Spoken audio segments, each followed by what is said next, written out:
Nah, sekarang kita bahas gitu ya, gimana sih caranya gitu organisasi kita bisa mewadahi pergeseran minat karir gitu. Kalau mungkin zaman dulu teman-teman kita dengan banyaknya Gen X ataupun Gen Y, mungkin titel karir itu masih sangat prestisius ya gitu. Wah, saya seorang manajer, saya seorang leader di bagian ini, saya seorang kepala divisi dan lain-lain. Tapi kalau kita melihat saat ini banyak banget nih Gen Z yang melihat semakin tinggi karir itu maka semakin banyak juga pekerjaan, maka kesempatan work-life balance-nya mereka itu juga terancam gitu. Nah, jadi bagaimana saat ini kita sudah harus mulai aware gitu ya untuk membuat wadah atau membuat organisasi kita itu semenyenangkan itu gitu untuk seseorang bertumbuh dan berkarir gitu, teman-teman. Nah, Miss El izin untuk skip ya, nanti teman-teman akan bisa baca sendiri di materinya untuk apa aja yang ada di sini. Kemudian tujuannya apa, Miss L tidak akan menyebutkan. Nah, sekarang kita ke topik ini dulu. Kenapa sih sekarang rasanya banyak orang itu ngerasa mentok terhadap karirnya? Gitu. Nah, Miss A coba angkat ya tiga kasus yang mungkin kita pernah merasakan atau orang-orang sekitar kita pernah merasakan. Yang pertama itu banyak orang ngerasa gagal kalau belum naik jabatan. Gitu. Orang ngerasa dia dianggap keren oleh sekitarnya ketika dia punya titel jabatan. Ini umum banget ya, gitu. Jadi banyak banget dalam organisasi itu ukuran sukses karir seseorang itu identik dengan promosi, gitu. Jadi banyak nih yang mulai bertanya gitu kan ke diri sendiri atau gimana, kok aku masih di posisi ini ya? Berarti kalau misalnya aku stuck di posisi ini aku belum ada perkembangan dong gitu. Atau kalau temen aku seangkatan, temen deket udah jadi supervisor, kalau aku belum berarti aku kalah dong. Misalnya kayak gitu tuh sering banget juga ya, apalagi di media sosial kita tuh sekarang eh, gempar banget gitu kan. Kemudian juga kalau misalnya jabatannya nggak berubah, berarti kontribusi saya nggak naik dong. Gitu, jadi sering banget ya kita mendengar seperti ini atau bahkan kita pernah bertanya juga ke diri kita sendiri ya. Nah, masalahnya sebenarnya pengukuran yang seperti ini atau pertanyaan seperti ini tuh sempit banget saat ini gitu. Jadi justru ya ada hal-hal yang kita kadang tidak sadari gitu ya bahwa ada yang namanya pendalaman kompetensi atau kita bisa semakin ahli itu. Kemudian kita juga punya perluasan tanggung jawab atau kontribusi lintas ruang atau lintas tim atau lintas domain. Tapi kan kita jarang banget menyebut hal-hal yang eh, terlihat abstrak itu sebagai ini ya, sebagai pertumbuhan gitu.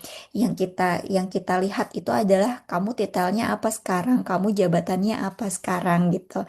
Nah, kita jarang banget menganggap hal-hal yang tidak terlihat secara titel itu sebagai pertumbuhan atau sebagai jenjang karir. Akhirnya muncullah gitu sebuah penilaian, kamu akan keren kalau karir kamu naik, kalau kamu naik jabatan. Jadi sebenarnya itu kasus pertama, teman-teman.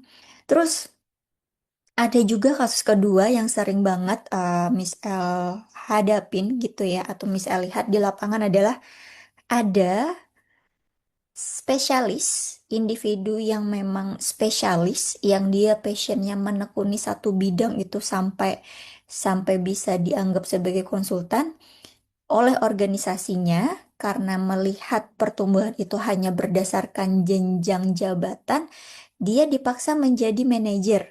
Contoh gitu.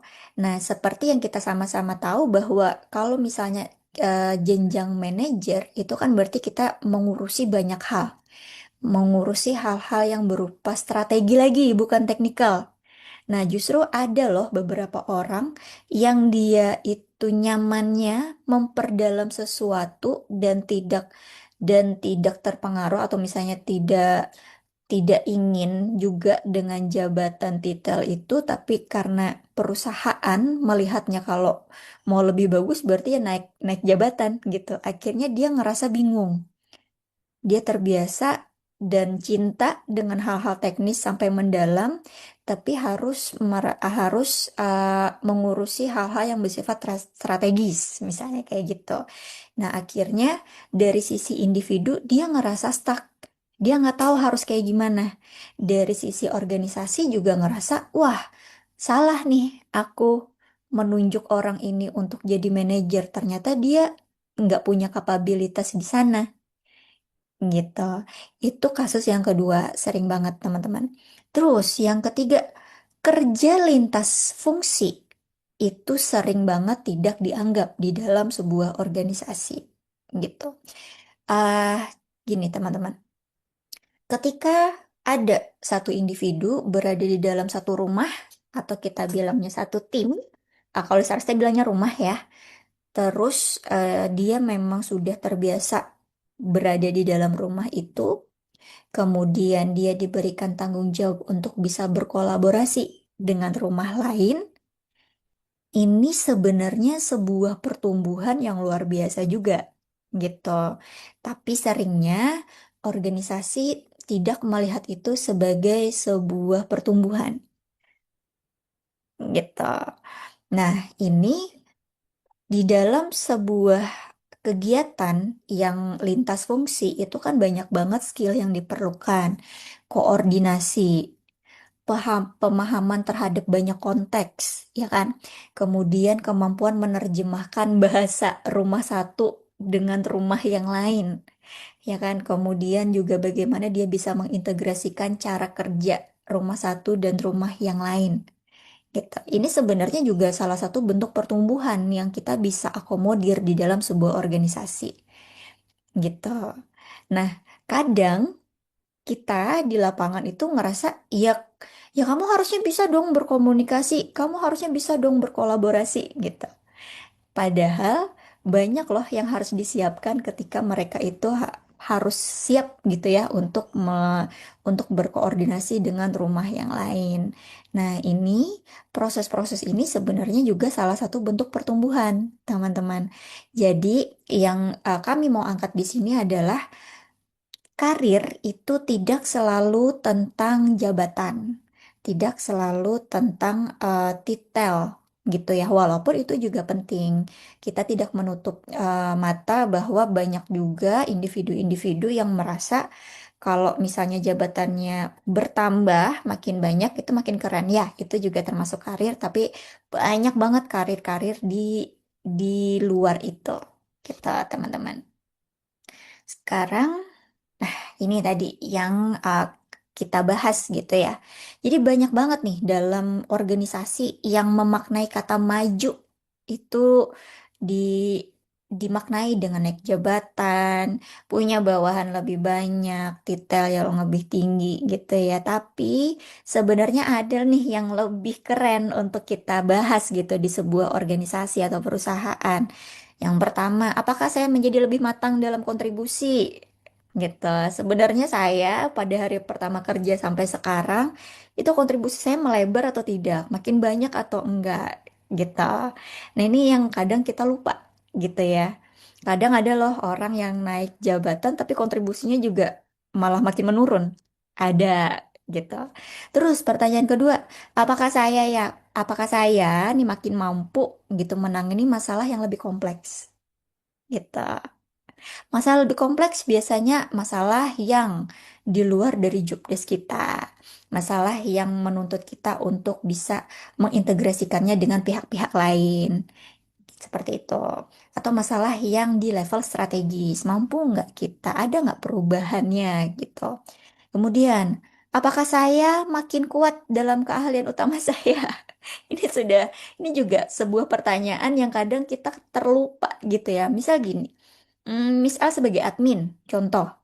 Nah, ini kita harus mengukur loh gitu kemampuan kita mengoperasikan misalnya Google Document saat kita hari pertama bekerja sampai sekarang itu sudah bisa apa aja Apakah jangan-jangan keahlian kita ya cuma bisa save, bikin file baru dan lain-lain, tapi tidak dengan kemampuan teknikal yang lainnya yang mungkin justru mempermudah gitu.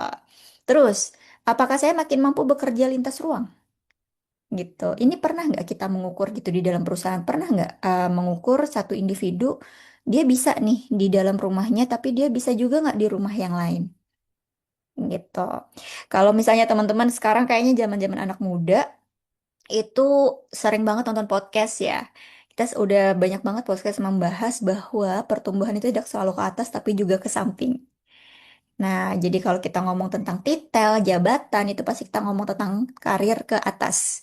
Tapi pernah nggak kita melihat pertumbuhan itu ke samping, teman-teman, meluas gitu. Nah, kita sebenarnya dari itu membahas tentang perbedaan antara promosi dan pertumbuhan gitu. Kalau promosi, Miss El sudah yakin banget ya kita sama-sama tahu promosi itu ya perubahan posisi formal ke tingkat jabatan yang lebih tinggi. Biasanya kayak dari staff, staff junior, staff senior, kemudian ke koordinator kalau ada, kemudian supervisor, manager, general manager dan lain-lain kayak gitu. Ini apakah penting? Penting, penting gitu. Tapi bukan satu-satunya tanda bahwa seseorang itu bertumbuh gitu teman-teman. Nah, yang kita bahas di manajemen karir Ambidex itu adalah pertumbuhan, teman-teman. Jadi pertumbuhan ini adalah perkembangan kualitas insan dalam bekerja, berkontribusi, dan memegang kompleksitas gitu. Kalau tadi kata Ustadz Akino, pertumbuhan itu sebenarnya maknanya gitu ya. Bertumbuh maknanya yang seperti apa gitu. Jadi pertumbuhan itu bisa terjadi meskipun jabatan formal itu belum berubah gitu teman-teman. Bisa dari pendalaman, kemudian perluasan konteks, dan lain-lain. Nanti kita bahas di belakang. Tapi agar pertumbuhan ini bisa kita ukur dan kita bisa apresiasi bersama, ini memang perlu dibuatkan jalan, teman-teman. Perlu dibuatkan cara main gitu. Jangan sampai gini, cara pandang organisasi dengan individu yang bekerja di dalam organisasi itu kan kadang tidak sama gitu. Organisasi melihat misalnya ada individu A, dia kapabilitas dan kapasitasnya memang bagus gitu. Anggap aja misalnya dia seorang admin sosmed. Organisasi niatnya ingin meningkatkan skill si admin sosmed ini. Lalu diberikanlah tanggung jawab gitu. Tapi by lisan, misal, Mbak atau Mas, kamu bisa nggak jadi talent? Misalnya gitu. Terus di okein sama admin sosmed, misalnya, oh dia juga sebagai talent sekarang. Bisa gitu ya. Terus organisasi, wah keren ini anak gitu. Coba kita tambahkan lagi, gitu. Nah, dalam menambahkan ini, teman-teman, kalau tidak ada cara mainnya dan si individu A ini tidak tahu cara mainnya, bisa saja individu A ini merasa diperas, gitu, secara secara secara ininya ya, secara harfiahnya. Kok aku makin banyak ya kerjaannya ya? Kan sering banget kayak gitu. Kok aku jadi dimintain tanggung jawab ini itu ya? Gitu. Padahal si organisasi ini ngelihatnya tuh kayak, ya ini adalah jalan kamu untuk berkontribusi lebih. Nah, ini ada miskomunikasi, ada misinterpretasi di sini. Makanya hari ini dan besok itu kita belajar bagaimana membuatkan jalan agar pertumbuhan ini tuh tidak dianggap sebagai bahan eksploitasi terhadap satu individu, gitu ya teman-teman.